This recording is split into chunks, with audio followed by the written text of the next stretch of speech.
is the second season of No More Silence, a podcast dedicated to bringing an end to youth violence in Toledo. This is a youth-led podcast bringing high school and university students together with community leaders and experts to learn about the complex causes of youth violence. Experts will discuss initiatives in the city, trauma-informed communities, opportunity networks, the courage required of nonviolence, and much more. The podcast will bring to light youth experiences that stay hidden to the general community. Adults and youth will also share poetry created as a part of Fearless Writers, celebrating the 10th year of youth-led activism and knowledge creation.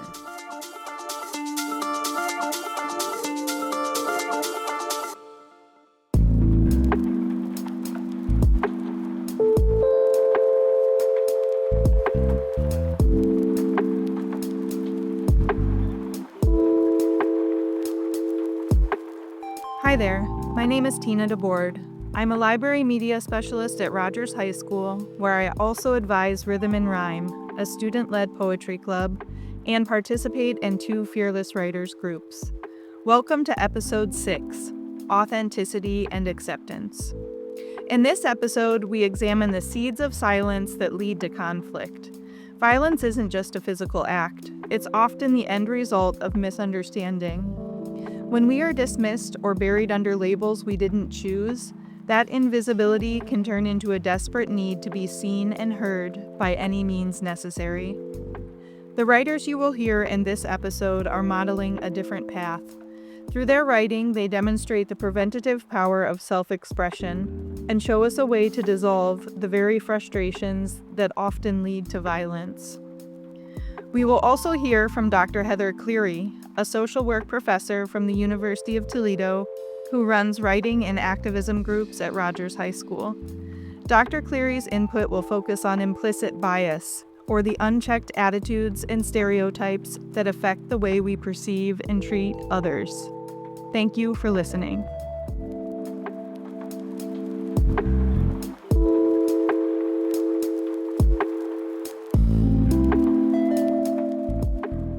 Hello, my name is Bonnie Walker, and I am a senior at Rogers High School, and my piece is called Just to Cover Up. After a long day, I go home, I wipe my makeup off, I take my hair down, and I slap a bonnet on. I take a long hot shower, scrubbing away really hard at what makes me unique. I just can't seem to see the version that people know me to be. I go home hoping that one day I'll wake up in the ground, unexpectedly sprouting a new leaf. Maybe I'll wake up and I'll become a renewed, better version of me, getting a restart on my messed up life that's also not so messed up in some ways when I think about it. I'd make changes to the things that have caused me pain, trauma, and hurt in a way. I'd make changes to the way I look because I really dislike myself on some days. I'd make changes to the way I was brought up, which is why I don't think I'm enough in a way. My hair, my makeup, everything that I do to make myself prettier, I've realized is just a cover-up. A cover-up of my true beauty that I find really hard to recognize. I pick at my hair, my clothes, my face, my eyes.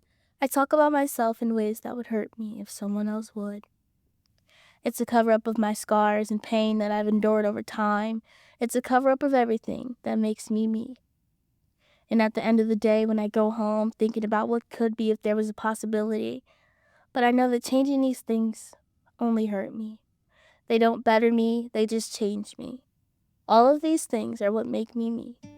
I just hope one day I'll be able to see how beautiful all of these things make me.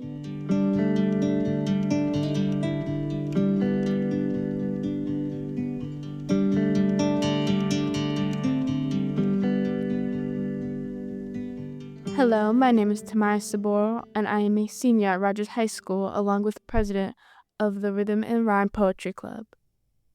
You study implicit bias. What exactly is that? Thank you for asking that question. Implicit bias is a bias that develops from stereotypes.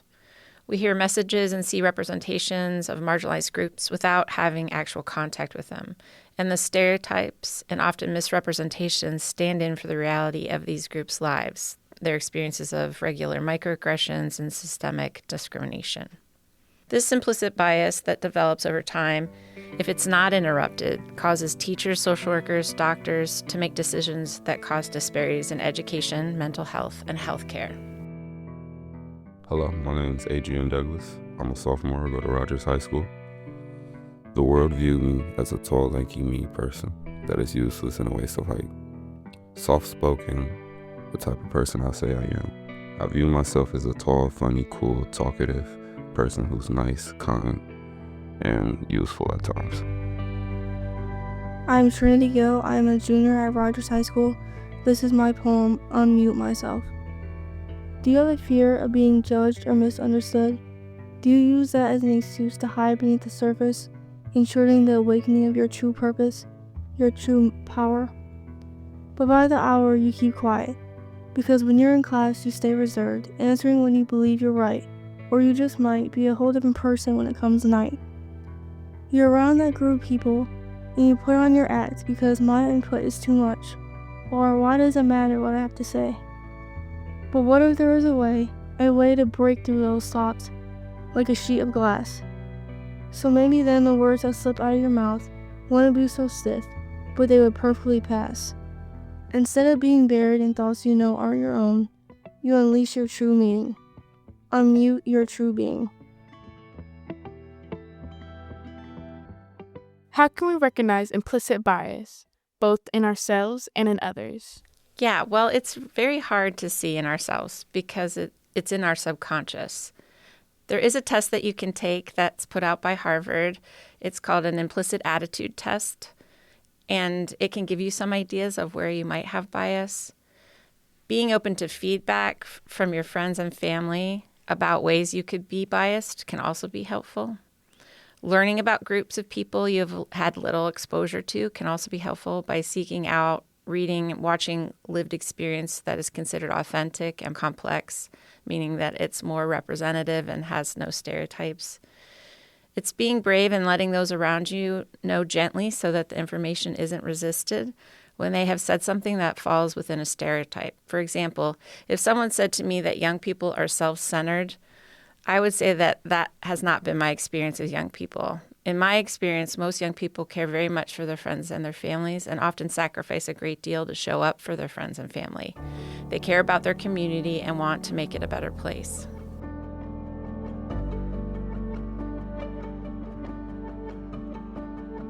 Hello, my name is Joseph Allison, and I'm a sophomore at Rogers High School. And this is my poem.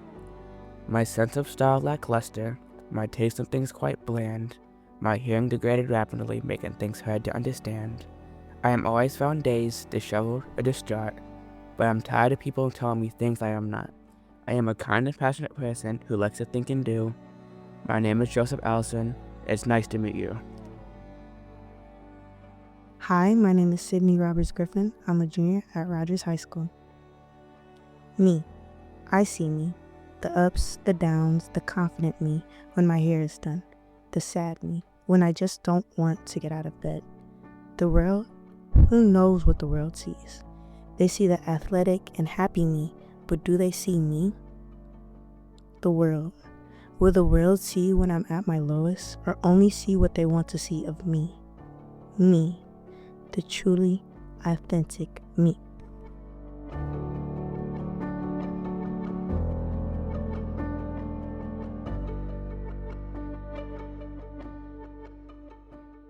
Speaking of community, can you describe the difference between communities with high levels of implicit bias awareness and communities with low levels of implicit bias awareness? So, in terms of how communities might be different in terms of implicit bias, I don't think there really is too much of a difference in terms of implicit bias in the United States based by community. There are individuals in the community who have been trained to be aware of implicit bias over the past 10 years, but these trainings have not been widespread and require ongoing discipline to reverse. Professionals in criminal justice, education, medicine, mental health are encouraged to create a cultural humility practice to better understand that individuals are experts of their culture and that we get to listen to better understand our clients' realities. Hi, my name is Adon Reed. I am a sophomore of Rogers High School, and today our prompt is going to be about how the world sees you versus how you see yourself. So I have drawn a picture of how the world sees me. It is a stick figure with afro, and it has little arrows with the words glasses, a guy mean looking, taller than the average human, tired looking, and very slender. And then how I see myself is there's an idea of me, a Don Reed, some kind of abstraction, but there's no real me, only an entity, something illusionary, because I am simply not there. My name is Maeve and I'm a senior at Rogers High School. This is my poem titled My Flame. I am seen by the world through foggy frosted glass. I am falsely thought of as a quiet, shy, soft-spoken woman, someone with little potential. But that's only the spiked exterior. If you were to crack open my ribcage to the fleshy interior, you'd find an eternal flame, fed by rage that seeps from my veins like sap. You'd find a loud, opinionated, and determined queer person trying to push through the film of my heart, begging to be let out, to not let the deep fear of being judged cage me. One day, I might find the strength to take a scalpel to my guarded heart and let the blood flow freely, but until then, I'll be a quiet, shy, soft-spoken woman with little potential. Can you describe a time when you allowed your biases to fall away to reveal a more authentic version of a student, colleague, client, or friend? What was it like for you to see the person in a whole new way? This is a great question. For me, Fearless Writers has created space for me to learn about my implicit bias and better understand the power of social construction and my limited understanding of most people. Sharing bits of raw writing has opened my eyes to the creative capacity of all humans. The writing group has been very powerful in shifting my understanding about the disconnects between adults and youth, and how adults are often blind to youth realities because their lived experience is vastly different, even in a short amount of history. I did not have computers in high school, let alone social media, and the role that technology plays in youth's lives is hard to fathom. Even when actually listening to youth share their experience, there is still a disconnect. Making an effort to connect and having humility seems crucial to empathizing. Hi, this is Tamara Saboro again with my poem, I versus You. Who I am is not what you told me. I love the rain. It's not colorful, but it clashes with the thunder. And I love the fall, when trees cry with one another. And you told me right, I do differ from my neighbor, but I'm pictured as a crier and liar when I'm only tired of being satire. You leash and I tie, you grip to my stride, therefore I'm hit to your side. And my character? Made a lie. Did you know I love the rain? It's not colorful, but it clashes with the thunder. And I love the fall, when trees cry with one another. Hi, I'm Skylar. I'm a sophomore at Rogers High School. Some people tell me that their first impression of me was that I was shy and quiet. Some even thought I was mean. I feel like those traits don't define who I am, but I can see why at times it may seem like that. A part of me wants to find out the truth of what everyone thinks of me, but the other doesn't. Honestly, I'm actually grateful for this topic because I've been thinking about it a lot lately. There were times in 2016 when I would wish time would go by faster so I could have more freedom outside and more versatility at school as a teenager. Now, 10 years later, I'm in the shoes I once prayed for.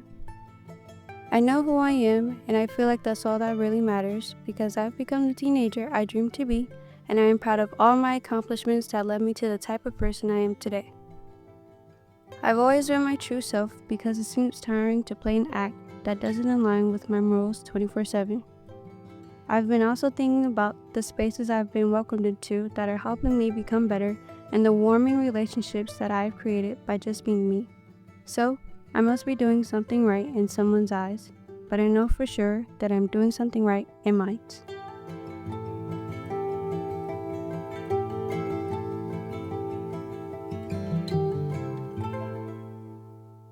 What happens to a person, to their sense of self and well-being, when there is tension between who they think they are and who others think they are? So, yes, the tension that you're talking about, there are two theorists best known for describing this phenomenon. Franz Fanon and W.E.B. Du Bois both describe it as double consciousness when moving from disadvantaged spaces of color to predominantly white advantaged spaces like universities. Here's an excerpt from an article soon to be published by members of Fearless Writers that might help. Quote, "The internalized tension created by the predominantly white institution increases awareness of labels of inferiority for students of color. This phenomenon goes unnoticed and unaddressed by the majority white campus community. The disadvantage and adversity faced by students from historically redlined areas remain invisible to educators and peers. This adversity, with added experience of campus implicit bias as a result of segregated lives prior to higher education, takes a toll on confidence, health, mental health for students of color." End quote. Here's a poem by DeMarco Hill from the same article that does a better job, in my opinion. Quote, "I represent my parents, the Hill last name. I represent my city, one without fear I claim. I represent Black men. I represent those lost and gone. I represent the first generation. I represent resilience. How do you represent so many things and still not feel like you belong? Representation is everything, just like first impressions. I would like to know myself, University of Toledo, what did you really think of me? Before they ever know me, I can make an impact. It's not hard to stay on track when you know where you started. I was willing to take that deep dive into what makes others different without even being able to swim. A home away from home. Sounds deep. I knew I was smart enough. Confident shot, but my mind and heart can't show it. In the sea of white, I am not minute. I must think this and never behave in a way that proves it to be true. A lot of people discriminate, but that is their loss.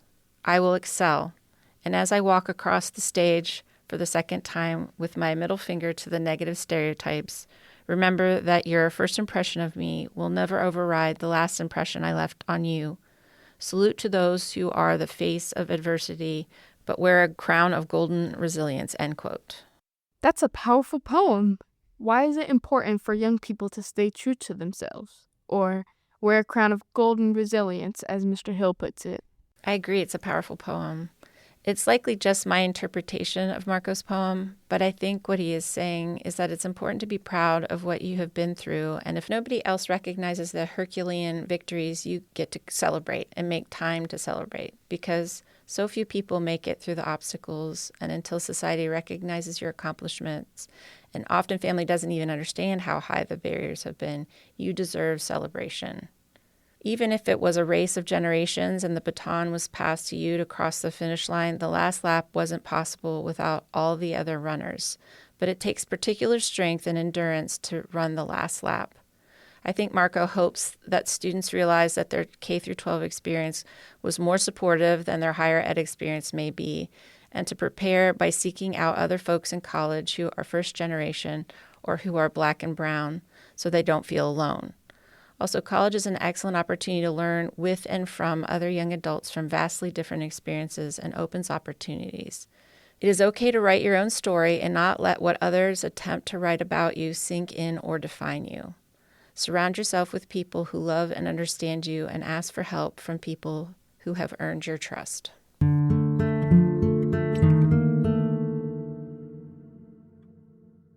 My name is Amani Massingill. I attend Rogers High School, and my poem's name is My Clear Glass Box. I feel like I'm surrounded by everyone, yet I'm surrounded by no one. It's like being in a clear glass box, watching everyone watch me. Watch me break, watch me bend, watch my tears leak. Everyone's watching, wishing the worst, wishing the pain would never end. This clear glass box is my own solitude, stuck in this box because no one sees how hard I try. They just see an attitude, and in return they show ingratitude. My name is Amani, and I don't mean to be mad at you, but stop looking at me. Everyone, please. I feel like I'm surrounded by everyone, yet I'm surrounded by no one.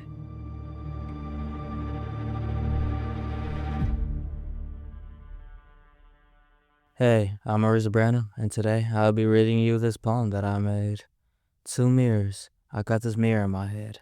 Cracked a little, yeah, but it's mine. In it, I see a mind move faster than my mouth. Ideas stack like books I ain't finished yet. A future humming low, like it's waiting on me to catch up. I see someone built from pressure, not broken by it. Code, they say. Not just focused. I don't waste heat on things that doesn't matter. I see discipline in silence. Power and patience.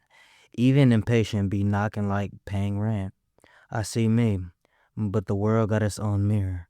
Polished, clean, loud, and in that one, they see a glare before they see eyes. Calling it attitude, calling it distant, calling it too much or not enough. Depending on the day, they see quiet and think empty. They see confidence and think arrogance. They see focus and think I'm closed off. They like trying to read a book, but only the cover. Mad it ain't telling them the whole entire story. Thing is, both mirrors got truth in them. Yeah, I'm sharp. Yeah, I'm distant sometimes. Yeah, I move like I already know. But somewhere to be. But what they don't see, what they can't see, is how loud my mind gets. When no one's around, how I question everything, like the world owes me questions. How am I building something bigger than their first impression of me? So I stand between two mirrors, not picking one, not breaking either, just learning how to let them see a little more of what I already know.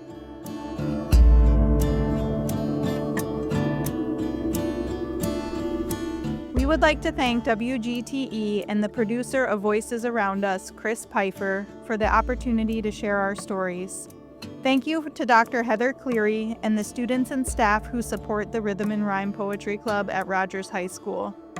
In episode 7, students will imagine what it would be like for high school students to take over social media for a day and push out all the judgment and negativity.